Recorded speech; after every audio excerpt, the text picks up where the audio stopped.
Start ಬಂದೆ. ಕೃಷ್ಣಯ್ಯ ಗೋಧುಳಿಯ ಬಳಿಗೆ ಬಂದ, ಕೃಷ್ಣಯ್ಯ ಗೋಧುಳಿಯ ಬಳಿ, ಗೋಧುಳಿ ಅಂದ್ರೆ ಹುತ್ತ, ಗೋಧುಳಿಯ ಬಳಿಗೆ ಬಂದ.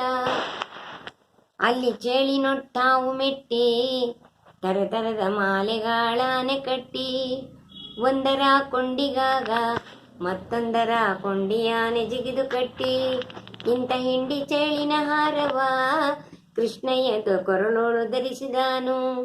ನಮ್ ಹರಿಗೆ ಚೇಳು ಕಚ್ಚೀತು ಎಂದು ಮನೆಯ ಮಂದಿರದಲ್ಲಿ ಚೇಳೆಲ್ಲ ಹರಿದಾಡುತ್ತೀಹ ಕಂಡು. ನಮ್ ಹರಿಗೆ ಚೇಳು ಕಚ್ಚೀತು ಎಂದು ದಾದೇರು ಹೇಳ ಹೋದರೆ ತಾಯಿಗೆ, ಬಂದು ನೋಡಿದಳೆ ತನ್ನ ಮಗನ ಕೈಯಲ್ಲಿ ಒಂದು ಮಂದರತ ಪರ್ವತಾದಷ್ಟು ಚೇಳು. ಅದರ ಮಣಿಯೊಂದು ಬೆಟ್ಟ ಗಾತ್ರ ಕೃಷ್ಣಯ್ಯ ಹಿಡಿಕೀಲಿ ಹಿಡಿದಿದ್ದಳು.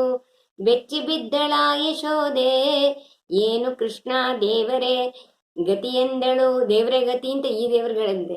ಏನು ಕೃಷ್ಣ ದೇವರೇ ಗತಿ ಎಂದಳು. ಬಾಯಿ ತೆಗೆಯೋ ಮಗನೇ ನೀನುಂಗಿದ ಚೇಳು ನೋಡೋಣೆಂದಳು.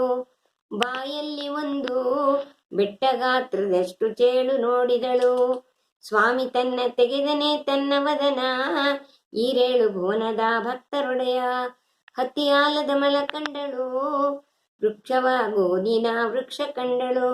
ಕೃಷ್ಣರು ರಾಮರು ಕೂಡಿಕೊಂಡು ಕೋಲನೊಯ್ವದ ಕಂಡಳು. ದುರ್ಯೋಧನನ ಕಂಡಳು, ಪಾಂಡವರ ಜೂಜಾಡುವ ಜೋಡಿನಾಗಿಣಿ ಕಂಡಳು. ಅಪ್ಪ ಕೃಷ್ಣಯ್ಯನ ಬದನದಲ್ಲಿ ದ್ರೌಪದಿಯ ಕಂಡಳು, ಸೀರೆ ಸೆಳವದ ಕಂಡಳು. ಕುರುಕ್ಷೇತ್ರವ ಕಂಡಳು, ಗಾಂಡೀವೆ ತೆಗೆದ ಅರ್ಜುನನ ಭೀಮರ ಕಂಡಳು. ಅಪ್ಪ ಕೃಷ್ಣಯ್ಯನ ವದನದಲ್ಲಿ ಕಾಲರಾತ್ರಿಯ ಕಂಡಳು, ಕಾಲ ಸಂಹಾರನ ಕಂಡಳು. ಪಂಜು ಉರಿದು ಸರ್ವರು ಬಾಯಿಯ ಒಳಗೆ ಹೋಗುವುದನೆ ಕಂಡಳು. ಮಗನಲ್ಲ ಕೇಳೋ ಕೃಷ್ಣ, ಸ್ವಾಮಿ ನಿನ್ನ ವದನವ ಮುಚ್ಚೆಂದಳು. ಸ್ವಾಮಿ ಮುಚ್ಚಿದನೆ ತನ್ನ ವದನ, ಈರೇಳು ಭುವನದ ಭಕ್ತರೊಡೆಯ.